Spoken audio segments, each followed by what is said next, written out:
Praise the Lord, hallelujah. आइए आज Bible में से परमेश्वर का वचन मनन करेंगे। पहला कुरिन्थियों की पुस्तक अध्याय 6 वचन 12। सब वस्तुएं मेरे लिए उचित तो है, परंतु सब वस्तुएं लाभ की नहीं। सब वस्तुएं मेरे लिए उचित है, परंतु मैं किसी बात के आदी न होऊंगा। प्रेरित पौलुस जगह जगह जाकर परमेश्वर का वचन हर एक गांव में वचन बताते थे। उस गांव में जो चर्च में विश्वासी लोग आते थे, जो लोग परमेश्वर को विश्वास करते थे, जब उनके अंदर जो भी गलतियां होती है, नेगेटिव्स होते हैं, ध्यान से परख कर उनको सही रास्ते में लाने के लिए पवित्र आत्मा की प्रेरणा से बहुत सारे आज्ञाएं दिए हैं। उनमें से एक बात है कि सब वस्तुएं मेरे लिए उचित तो है, परंतु सब वस्तुएं लाभ की नहीं। देखो, परमेश्वर ने हमें फ्रीडम दिया है। आप जो भी करना है इस शरीर से कर सकते हैं।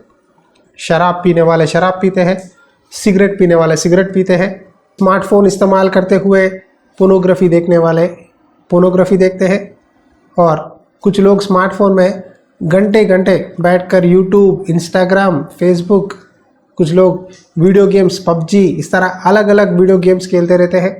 कुछ लोग टीवी देखते रहते हैं घंटों तक। कुछ लोग हर समय सीरियल्स देखते रहते हैं घर में। देखो, सब वस्तुएं करने के लिए उचित तो है, परंतु सब वस्तुएं लाभ नहीं है। सब काम कर सकते हैं लेकिन लाभ की नहीं है। यहाँ वचन का मुख्य उद्देश्य है कि हमें जो भी करना है कर सकते हैं, लेकिन वो काम करने के द्वारा हमें कोई लाभ है या नुकसान हो रहा है। क्या हम वो काम करने के द्वारा आत्मिक जीवन में उन्नति पा रहे हैं या पीछे जा रहे हैं? क्या हम पाप कर रहे हैं या सही कर रहे हैं? इसे हम ध्यान से समझना है। यीशु मसीह को कई लोग विश्वास करते हैं, प्रार्थना करते हैं, परमेश्वर का वचन पढ़ते हैं, लेकिन कुछ लोगों में छोटे छोटे पाप उनके अंदर है, जो उसके अधीन हो गए हैं, जो उसका गुलाम बन गए हैं। एग्जाम्पल के लिए, जवान लोग हर समय यूट्यूब पे, इंस्टाग्राम पे वीडियो देखते रहते हैं, स्टेटस देखते रहते हैं, उसने कौन से अच्छे कपड़े पहने, ये कौन सा फैशन इस्तेमाल किया है, वो कहाँ घूम रहे हैं, ये कहाँ घूम रहे हैं। ज़्यादातर सोशल मीडिया में फूड ब्लॉग्स, ट्रैवल ब्लॉग्स और फैशन यही चल रहा है। ये हीरो ने नया कपड़े पहना है, चलो मैं भी पहन लूँगा। ये हीरोइन ने नए कपड़े पहने हैं, क्या मैं भी वो खरीदूँ? मेरे दोस्त कनाडा गई है, ऑस्ट्रेलिया गई है, कोई हिल स्टेशन गई है, तो मैं भी जाऊँगी। कुछ लोग हर समय फूड से बहुत प्यार करते हैं। क्या वो फूड ट्राई करो, ये फूड ट्राई करो, वो रेस्टोरेंट जाओ, ये रेस्टोरेंट जाओ। इस तरह एक एक व्यक्ति को एक एक पागलपन है। कोई ना कोई चीज़ आपके अंदर राज्य कर रहा है। वो परमेश्वर से ज़्यादा समय आप उस पर बिता रहे हैं। वो क्या है आप जानते हैं? परमेश्वर आज इस वचन के द्वारा आपको बताना चाहते हैं, आप किसी भी वस्तु के आदी नहीं होना चाहिए। यहाँ कुरिन्थियों की पत्री में पौल कहता है, भोजन पेट के लिए और पेट भोजन के लिए है, परमेश्वर इन दोनों को नाश करेगा। क्यों ये बात कहता है? क्योंकि वहाँ के लोग ज़्यादातर भोजन करने में, व्यभिचार करने में, अपने शरीर को पाप में इस्तेमाल करने के लिए ज़्यादा उत्सुक थे। इसीलिए प्रेरित ने कहा, सब वस्तुएं मेरे लिए लाभ है, लेकिन मैं किसी का आदी नहीं। हर एक काम, शायद फूड हो या कहीं घूमना हो या नए कपड़े खरीदना हो, हर एक भी एक लिमिट होना चाहिए। खास करके मसीही लोग बहुत लिमिट से रहना है। जो भी चीज़ें अगर आप बार बार कर रहे हैं, सोच लो क्या आप उसके आदीन बन गए हैं।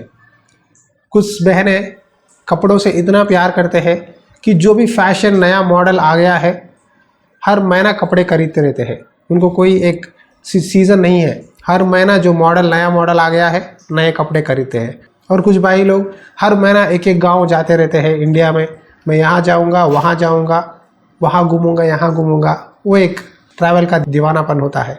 और कुछ लोग हर समय 24 घंटे कमरे में बैठकर बिस्तर पर फ़ोन देखते रहते हैं। सुबह कब होती है, रात कब होती है, कुछ पता नहीं। मम्मी पापा लाके उनके सामने लंच, डिनर, ब्रेकफास्ट देते हैं, उनको कोई परवाह नहीं। वो ठंडा हो जाता है, थोड़ी देर के बाद कहते हैं मैं नहीं खाऊंगा। क्या अगर आप कोई भी इस तरह के पाप से आदीन है, परमेश्वर कहते हैं कि तुम उससे बाहर आओ।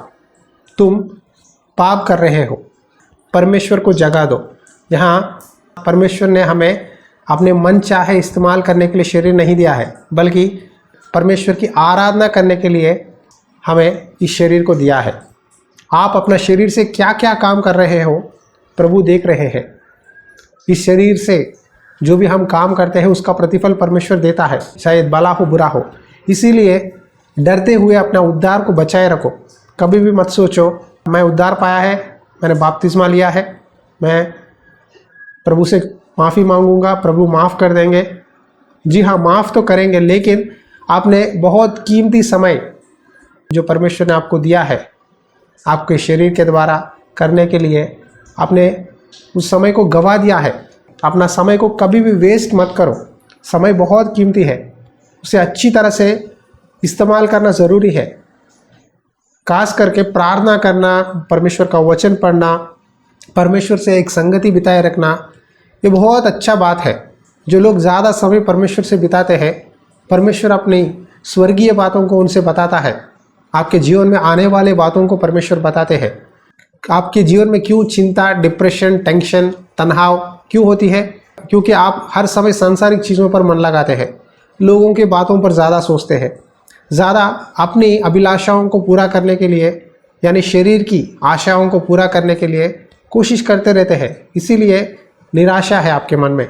लेकिन जो व्यक्ति परमेश्वर की बातों पर, क्या परमेश्वर की इच्छा है, क्या आपको एक बात बताऊं, अगर हमें हमारी मम्मी पापा के पास जाना है, गांव में है, इस विषय के लिए भी परमेश्वर की इच्छा जानना बहुत ज़रूरी है। जी हाँ, सच बोल रहा हूँ। आप कहेंगे क्या भाई, माता पिता के पास जाने के लिए क्या ज़रूरी है परमेश्वर की इच्छा पूछने के लिए? हम जा सकते हैं, कभी भी जाए ना है जा सकते हैं, ऐसा कोई रुकावट नहीं है। सब बातें करने के लिए हमें आज़ादी है, लेकिन सब वस्तुएं लाभदायक नहीं है। एक बार मेरे जीवन में हुआ है, मैंने प्रार्थना करके परमेश्वर की इच्छा से अपनी मम्मी पापा के पास गया। हमारे घर में मैंने 4 दिन के लिए रहने के लिए मैंने प्लान किया था। 4th डे जब रिटर्न होने के लिए कोशिश कर रहा था, मेरे डैडी बहुत उदास हुए और उन्होंने कहा कि तो और 3 दिन रहेगा तो और बढ़िया रहेगा, कैंसिल कर ले, घर में रह जा। मैंने सोचा चलो रुक जाएंगे, मेरे डैडी उदास है। लेकिन परमेश्वर ने कहा तू वापस चला जा, तू अपना काम कर, फिर तू दूसरा समय में आ सकता है। लेकिन मेरी डैडी उदास है, मेरे डैडी चाहते हैं कि मैं और 3-4 दिन रहूं, कि अगर मैंने अपना ट्रिप कैंसिल कर लिया। बाद में मैंने सोचा 3 दिन रहकर चले जाएंगे, लेकिन मेरा फिर ट्रेन का टिकट कंफर्म नहीं हुआ। तत्काल में कोशिश किया, नहीं हुआ। और 3 दिन में बहुत सारे छोटे छोटे बातों में मेरी घर में मेरी बहन के द्वारा या पड़ोसियों के द्वारा, उनके द्वारा, इनके द्वारा बहुत सुनना पड़ा। फिर मैंने सोचा क्यों परमेश्वर घर में ही लोग मुझे समझते रहें। तो परमेश्वर ने कहा, मैंने कहा तुझे कि वापस चला जा, तूने मेरी बात नहीं मानी, फिर तुझे मौका दूंगा, तू वापस आ सकता है। लेकिन तू अपना घर में बैठ गया, अपना समय को, जो कीमती समय है, तूने उसको गंवा दिया। यहाँ बैठ के क्या कर रहा है तू? कुछ काम नहीं, और लोग तुझे और तेरे आसपास तेरे घर वाले 1-2 बातें तुझे बोल रहे हैं और तुझे सुनना पड़ रहा है। तब मैंने एहसास किया कि हर एक विषय में परमेश्वर की इच्छा जानना, प्रभु का परमिशन लेना बहुत ज़रूरी है। कई बार हम इस तरह छोटे छोटे गलतियां कर लेते हैं।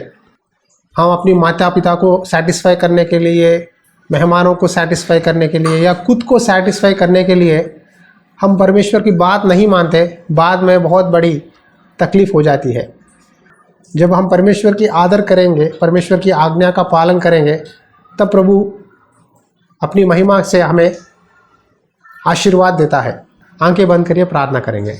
अनुग्रहकारी दयालु परमेश्वर, प्रार्थना करते हैं जो लोग प्रभु आहार के लिए, कपड़े पहनने के लिए, ये सांसारिक चीज़ों के पीछे जो वहाँ यहाँ घूमने में, व्यभिचार करने में, अपना शरीर की अभिलाषाओं को पूरा करने में आज लगे रहे हैं, उनसे तू बोल रहा है अपना समय बहुत कीमती है। जो भी वस्तु इनके लाइफ में कंट्रोल कर रहा है, यीशु के नाम पे दुआ करते हैं कि उस बंधन को तोड़ दीजिए। तू हमारे ऊपर राज्य कर। हमारा शरीर पवित्र आत्मा का मंदिर है। इस शरीर को जो भी नाश करेगा परमेश्वर, तू उन्हें नाश करता है। हम माफ़ी मांगते हैं। हमारे जीवन में पहला जगह, पहला स्थान तुझे देने के लिए सहायता कर। ये वचन सुनने वाले प्यारे भाई बहनों को ये पाप से, ये बंधन से छुटकारा दे और उनके जीवन में आशीष दे। प्रभु तू ही दया करके ये वचन कई लोग तक पहुंचने के लिए रास्ता खोल। यीशु मसीह के नाम पे विनती करता हूँ पिता, आमीन। Praise the Lord. अगर आप चर्च कंस्ट्रक्शन के लिए बेड भेजना चाहते हैं तो भेज सकते हैं। उसी तरह मंदिर कंप्लीट होने के लिए प्रार्थना कीजिए। और भी आपके कोई सवाल है तो आप हमें कमेंट्स के द्वारा या व्हाट्सएप के द्वारा मैसेज कीजिए। उसी तरह इंस्टाग्राम में भी आप हमें फॉलो कर सकते हैं ताकि परमेश्वर का वचन आप सुन सकें। God bless you. परमेश्वर की आत्मा सदा आपके साथ बनी रहे। आमीन।